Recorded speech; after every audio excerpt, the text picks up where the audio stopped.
Imagine talking to your soulmate for 6 months, feeling a perfect connection. But when you finally open the door to meet them, a stranger is standing there. This isn't a ghost story. This is the reality of masking for millions of women with ADHD. Today, based on the book ReD, HooD, we are going to investigate this mystery not like therapists, but like data scientists. We are ditching the broken label and discovering the gatherer within. Let's enter the forest. So today we're going to dive into a book that looks at ADHD in women from a completely different angle. Seriously, this isn't your typical clinical manual. Think of it more like part manifesto, part historical detective story, and part personal quest, all sparked by one single, totally baffling experience. I mean, just imagine this for a second. You spend 6 entire months connecting with someone. Video calls, deep conversations. You feel like you've actually met a soulmate. And then you open your door to meet them for the first time. And even though they look exactly the same, the person standing there is a complete and total stranger. Yeah, that unsettling, bizarre mystery is right where this whole story begins. You see, the author, Martin, he's not a therapist or some self-help guru. Nope, he's a data scientist. So when his experience with a woman named Lilli just completely defied all logic, he did what he does best. He started searching for the pattern, driven by one simple but incredibly powerful question. Now, this wasn't about him being hurt or feeling rejected. For him, it was a purely scientific question. He had to understand the data.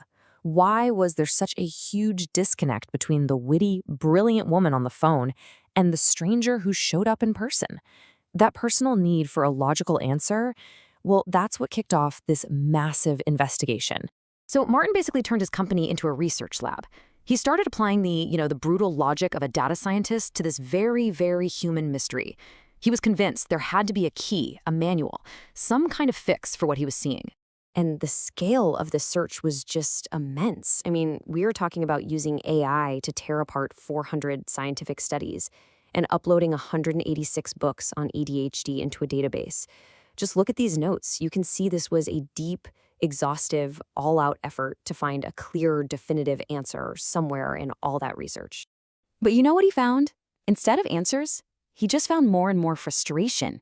The books all contradicted each other. Most of the advice was for hyperactive little boys. The tips were just simplistic things like buy a planner. And the scientific papers, they described a disorder, not a person.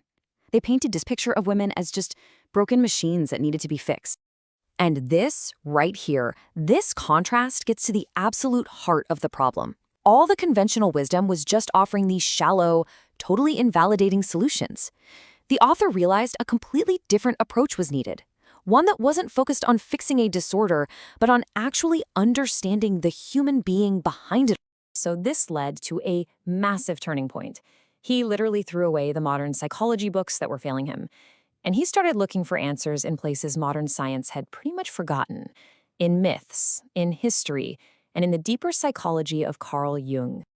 And this quote, wow, this just brilliantly sums up the new perspective he discovered. It's such a powerful metaphor, right? It totally reframes the entire conversation. It suggests that maybe, just maybe, ADHD isn't a modern disorder at all, but an ancient operating system, a kind of magic that's been squashed by the rigid, boring structures of our modern world. This was the breakthrough.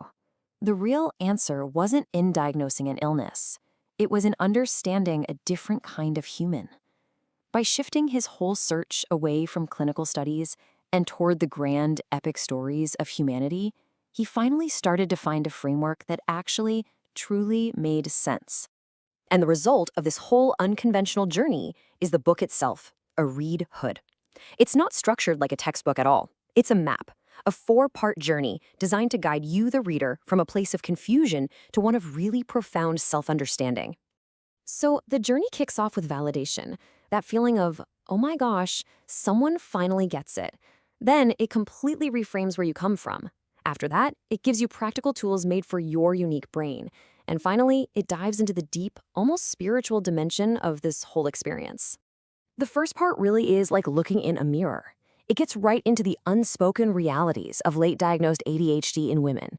That constant feeling of being an imposter, the curse of potential, the physical pain of executive dysfunction, and the crushing weight of rejection-sensitive dysphoria. The goal here is simple, but it is so profound. It's validation. Okay, The second section introduces this core idea, and it's a game changer. It says the ADHD brain isn't flawed. It's just ancient software. It's a gatherer's brain, perfectly designed for a world that needed wide-roving attention and risk-taking, but it's stuck trying to operate in a modern farmer's world of linear schedules and repetitive, boring tasks. Part 3 is where things get really practical. It lays out a new methodology called S.O.W.L. That's for see, obtain, work, and live. It's designed as a post-CBT approach, giving you actual concrete tools for managing time, attention, and emotions in a way that works with that gatherer's brain, not against. And the final section, well, it goes the deepest. It uses the ancient science of alchemy as this incredible metaphor for personal growth. It reframes all your struggles, the chaos, the depression, not as failures, but as the raw material, the lead that you need to transform into your own personal gold. So as we start to wrap up this overview, the book's focus kind of shifts. It moves away from explaining the author's journey and toward inviting you, the reader, to finally begin your own. The author actually includes this photo he sent to the real Lilli, and it's to make a really crucial point. This book, it's not some abstract academic theory. It is the direct result of a real person's lived experience, and it's offered as support from one human being to another. It was born from necessity, not from a business plan. And that really brings us to the ultimate purpose of this whole guide. It's not promising a cure or some kind of quick fix. The goal is pure empowerment. It's about giving you the tools and the perspective to stop trying to win a game you were never designed to play, and instead to start creating a game of your very own. And so the book leaves you with this final provocative question. It's an invitation. It's a call to step off that well-paved, boring path and to begin a real journey of discovery into your own wild, untamed nature. The wolf, it says, is waiting. That final question, are you ready to enter the forest? Gives me chills every time. Remember, this video was just a summary of the journey. We are not quoting the book word for word, but we are capturing its spirit. If you are ready to stop being a clerk and remember your spells, check the description below. Grab the free overview to see the map, or get the book to start the climb. Thanks for watching, and see you in the next chapter. Your next chapter.